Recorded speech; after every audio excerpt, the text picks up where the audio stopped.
para trazer uma dúvida de que nós recebemos pela. Aliás, dessa vez não foi uma dúvida, foram várias, né? Deve ter prova na cidade aí, porque o pessoal está preocupado. Sobre leis ponderais, né? E hoje nós vamos utilizar um material que foi disponibilizado pelo professor Marcelo Gomes, professor da rede SESI Minas, né? Professor da escola SESI Horto, lá de BH, né? E é um material fantástico com relação a leis ponderais, e acredito que vai sanar as dúvidas, porque tem, além da teoria, tem exercícios aqui que nós vamos comentar e que vai facilitar muito a resolução do pessoal. Tá aí então o material do professor Marcelo Gomes, e agradeço a ele mais uma vez o desprendimento e entender a objetividade desse projeto para que a gente possa continuar tirando dúvidas, né? Projeto Tira Dúvidas de Química da Biblioteca Municipal Senador Camilo Chaves. Encaminhe sua dúvida através das redes sociais da biblioteca, do Facebook, do Instagram, ou então das redes do professor João Neto, né? O Facebook, o Instagram e o nosso canal no YouTube agora, que foi reativado para a gente poder ter mais um ponto de poder espalhar esses vídeos aí, buscando alcançar o maior número de pessoas aí. Vamos às considerações iniciais, então, sobre as leis ponderais, né? Leis ponderais, leis que dizem respeito à massa, né? A lei volumétrica, nós não vamos fazer abordagem aqui, porque ela não está nesse contexto inicial nosso, né? Então a gente vai deixar e vai trabalhar com a lei de Lavoisier, a lei de Proust e a lei de Dalton, né? Que são a lei da conservação da massa, a lei das proporções definidas e a lei das proporções múltiplas. Então a abordagem nossa é sobre essas três. Vamos lá. Primeiramente, conhecer quem foi Lavoisier, né? Quer dizer, século XVII, século XVIII, os fundamentos centrais da química vêm ali, o aluno começa a trabalhar e visualizar isso, entender, né, essa aplicação e entender também que o que ele aprende hoje tem relação com aquilo que foi construído lá atrás, né? E aqui o fim trágico aí do Lavoisier, que não vem ao caso aqui para a gente poder entrar nessa história. Então, quer dizer, um momento importante aí para a gente entender, né? E ele trabalhava utilizando mercúrio e oxigênio, né? E usava balanças de precisão para fazer essas pesagens e comparar o antes e o depois. E aí a gente chega, né, nessa parte aí importante do processo, né? O entendimento que os reagentes, ou seja, o primeiro membro, aquilo que vem do lado esquerdo da reação, tem que se igualar ao lado direito, né?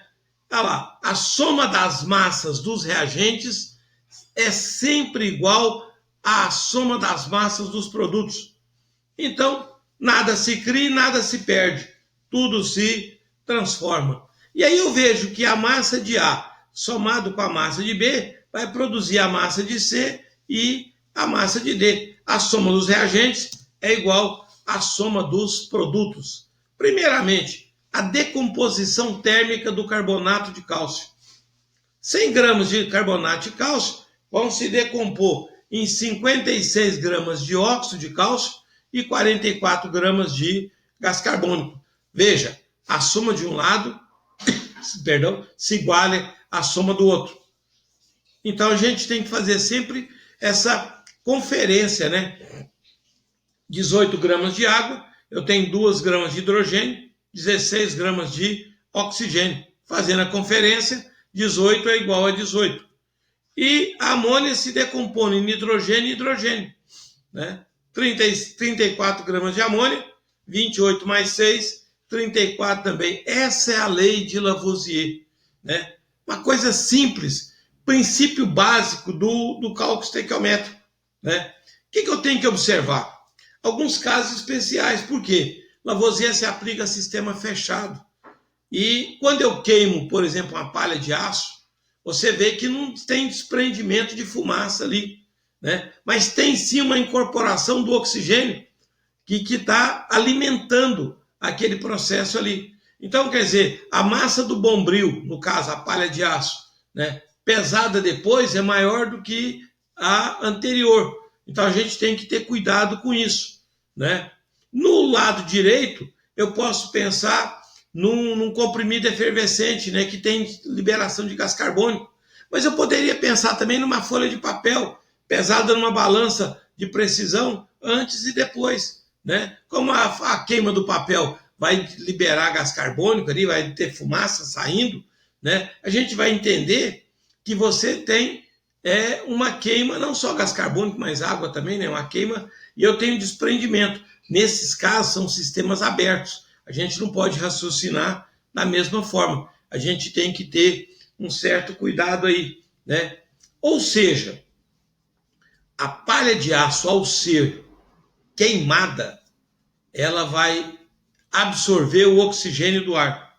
Então aqui nós fizemos só uma reação, né, para a gente poder demonstrar isso. 224 gramas de palha de aço com 96 gramas de oxigênio que alimentaram o comburente ali, que alimentou a queima, vai dar 320 gramas de óxido de ferro 3, né? Então, quer dizer, mas veja, a aplicação ali, por que o bombril ficou maior, né? Ele ficou maior porque ele incorporou o oxigênio, né? Mas a aplicação da lei está clara ali, ó. O que eu tenho no reagente é igual ao que eu tenho no produto. Eu tenho que observar sempre isso, sistema fechado, né? Sistema fechado vai nos provocar uma condição para a gente poder entender isso. Vamos aos exercícios, então. Primeiro exercício proposto, a reação de 23 gramas de álcool e 48 gramas de oxigênio. Veja, 23 com 48, 71 gramas. No produto tem que ter as mesmas 71 gramas. Tem 27 de água. Então o gás carbônico vai ser a diferença de 71 menos 27. Vamos colocar isso em forma de equação, né? Vamos pegar lá, álcool etílico, 23. Oxigênio, 48. Ó, o 71 está ali.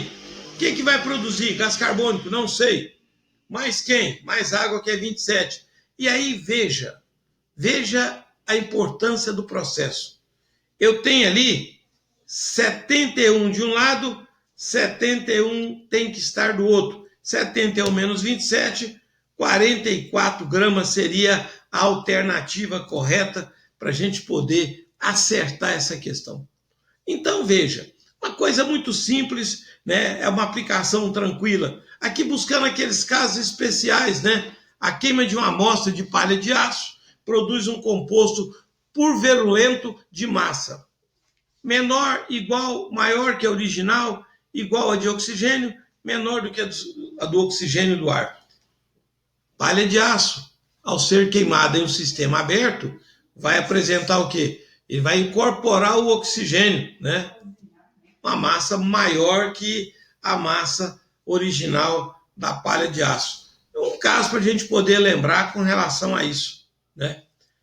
Mudando agora, depois de Lavoisier, vamos falar de Proust, né? Uma mesma substância composta possui sempre a mesma proporção qualitativa e quantitativa. Quer dizer que essa composição ela vai apresentar uma proporcionalidade sempre constante, né? Ou seja, uma relação fixa entre todos os participantes daquele processo. Por exemplo, carbono mais oxigênio produzindo gás carbônico. 3 gramas de carbono, 8 gramas de oxigênio, produzindo 11 gramas de gás carbônico. O que eu tenho se eu duplicar isso? 6, 16 e 22. Veja, a proporção permanece a mesma. Eu dobrei o carbono, dobrei também o oxigênio e estou dobrando o gás carbônico. Então, há uma proporcionalidade. Se eu quadruplicar isso ao invés de duplicar, ao invés de 3, eu vou ter 12. 4 vezes o 3. 4 vezes o 8, 32. E 4 vezes o 11, 44. Esse 44 também poderia ser produzido com 12 mais 32. Então, existe uma proporcionalidade, né? Uma coisa lógica. Vou fazer uma receita de pão de queijo, né? Aí o que acontece? Mas eu quero ter o dobro dos pão de queijo. Dobra a receita. Você dobrando a receita, você dobra aquilo que a receita vai produzir. Princípio básico do cálculo estequiométrico. Um outro exemplo. Primeira reação, 1 grama de hidrogênio reagindo com 8 gramas de oxigênio, produzindo 9 gramas de água. Se eu tiver 2 gramas, o dobro de 1, eu vou ter o dobro de tudo. O dobro de 8, 16. O dobro de 9, 18. Se eu dobrar a segunda reação, ou quadruplicar a primeira reação, vai dar na mesma. O dobro de 2 é 4, o dobro de 16 é 32, o dobro de 18, 36. Veja, nesse caso aí, está mantida a proporcionalidade entre os participantes. Se eu pegar a primeira e multiplicar por 10, eu vou pegar o 8 e multiplicar por 10. E vou somar 80 mais 10, vai dar 90, que é o 9 vezes 10. A proporção está definida. Mas se eu quiser comprovar isso matematicamente, eu vou dividir a massa do oxigênio, por exemplo, pela massa do hidrogênio de cada reação. Então, vou dividir 8 por 1. Professor, por que o senhor está pegando o oxigênio? Estou pegando o maior, mas poderia ser o menor, vai dar o mesmo resultado. Só que vai me dar mais trabalho mentalmente para chegar no resultado. Dividir 8 por 1 dá 8, 9 por 1 dá 9, e 9 por 8 dá 125. Ou seja, dividir o oxigênio pelo hidrogênio, a água pelo hidrogênio e a água pelo oxigênio. Se eu fizer isso com qualquer uma das reações, vejam, os valores são os mesmos. Existe uma proporcionalidade, né? E agora Dalton, que é o terceiro, né? As proporções múltiplas. Veja esse exemplo. Veja o enunciado. 2 elementos distintos formam 2 ou mais substâncias diferentes. Se a massa de um deles permanecer fixa, a do outro irá variar em uma relação de números inteiros e pequenos. Vamos pegar um exemplo aqui para a gente poder discutir. Primeira reação. Carbono mais oxigênio formando monóxido de carbono.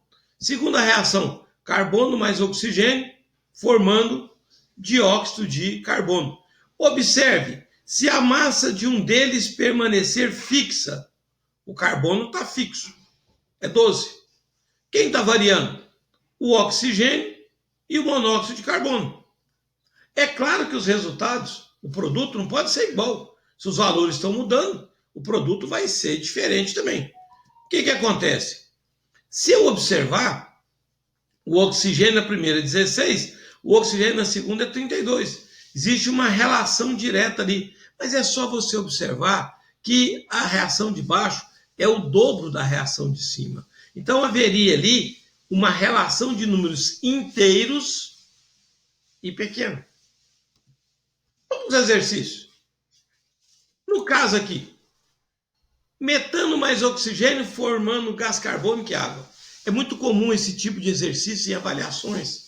Usa-se a parte matemática para criar uma variável. Ali eu sei que x mais 3 gramas de metano reage com 6x mais 2 gramas de oxigênio. Então eu vou jogar isso na aplicação da lei de Lavoisier. Olha lá, x mais 3 mais 6x mais 2. E vou igualar com o segundo membro.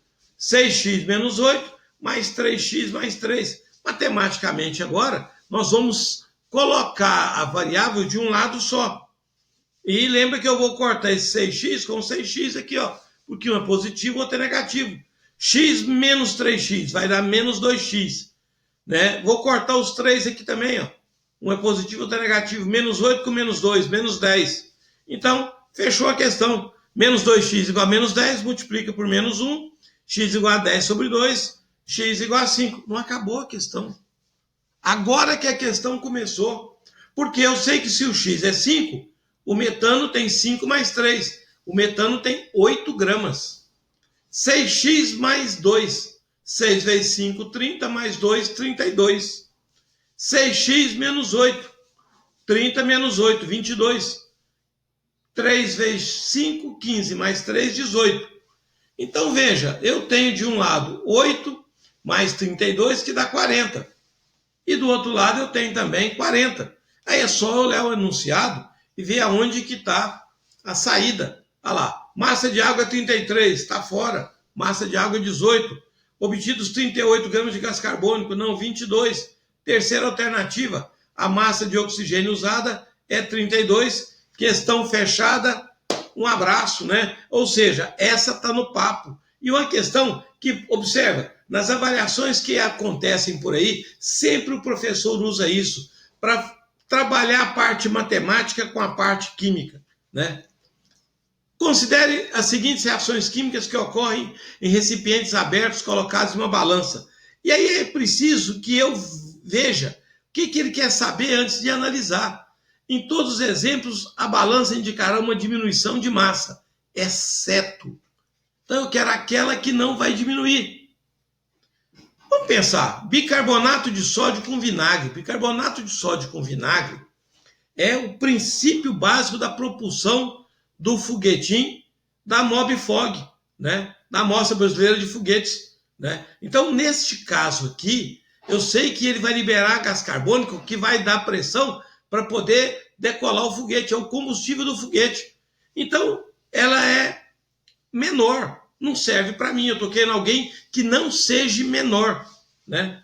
Se eu pegar o álcool, colocar num vidro de relógio, pesar, colocar fogo nele, pesar de novo, eu vou ver que a massa vai ser menor, porque a combustão do etanol, ela produz gás carbônico e água.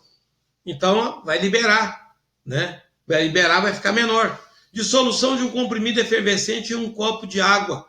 Vai desprender gás carbônico também, vai ficar menor. Mas o enferrujamento do prego, não. E vai incorporar o oxigênio. E vai incorporar o oxigênio e vai ficar mais pesado.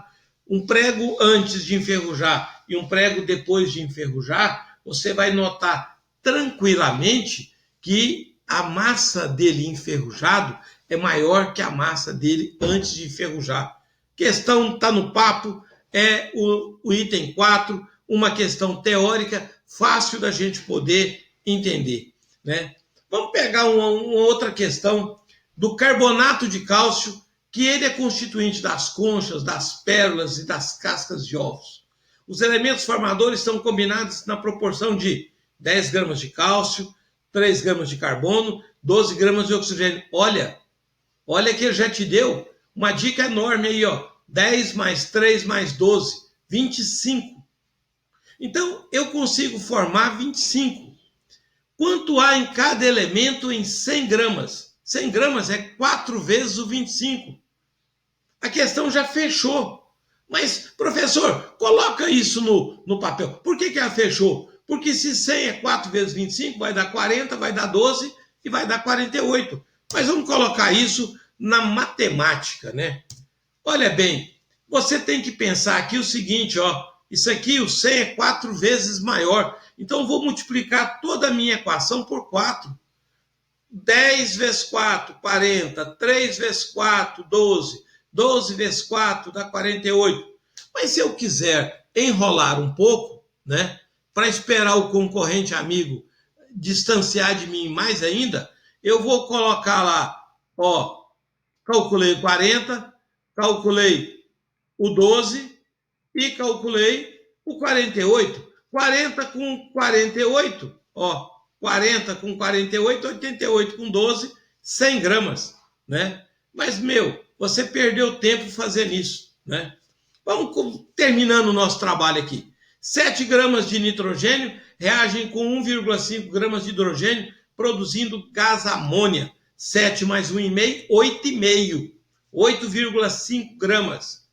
A massa de amoníaco que iremos obter nessa reação quando misturamos 2,1. Existe uma relação matemática entre o 7 e o 2,1, né? Existe, professor, existe. 7 vezes 3, 21. Então, 7 vezes 0,3 vai dar 2,1. Então, eu vou pegar o 8,5, vou multiplicar ele por 0,3. Se 8,5 vezes 3 dá 25,5, 8,5 vezes 0,3 dá 2,55. Professor, não entendi nada, você está louco. Põe isso no papel. Então vamos fazer as contas. Olha o que eu te disse. 7 mais 1,5. 8,5. Lei de Lavoisier. O que eu quero saber? A massa de gás amoníaco, se eu tiver quanto? 2,1. Observa aquilo que eu te falei, ó. 0,3. Se aqui é 0,3, aqui vai dar 0,3 do mesmo jeito, né? Mas você gosta de uma regra de 3, eu sei disso, então vamos lá. 2,55. Podemos fazer isso mentalmente ou podemos fazer isso de uma forma mais enrolativa, né? Perdendo tempo. Mas cada um sabe o que é possível. Ó, resposta consolidada. Tá aí, meus amigos. Lá uma foto do laboratório de Lavoisier, né? E agradeço novamente o professor Marcelo Gomes por ter disponibilizado esse material para a gente no projeto Tira Dúvidas da Biblioteca Municipal, né? Um projeto público aí onde a gente leva o conhecimento para as pessoas aí, buscando nesse momento de isolamento aí devido à pandemia, buscando uma forma diversificada, diferente, da gente conseguir atingir os nossos usuários. Um grande abraço e lembre-se, compartilhe a sua dúvida na Biblioteca Municipal, né? Use as redes sociais, use o Instagram da biblioteca, o Facebook, ou use as redes do professor João Neto, né? Estamos aqui para ajudar e até a próxima dúvida. Um grande abraço.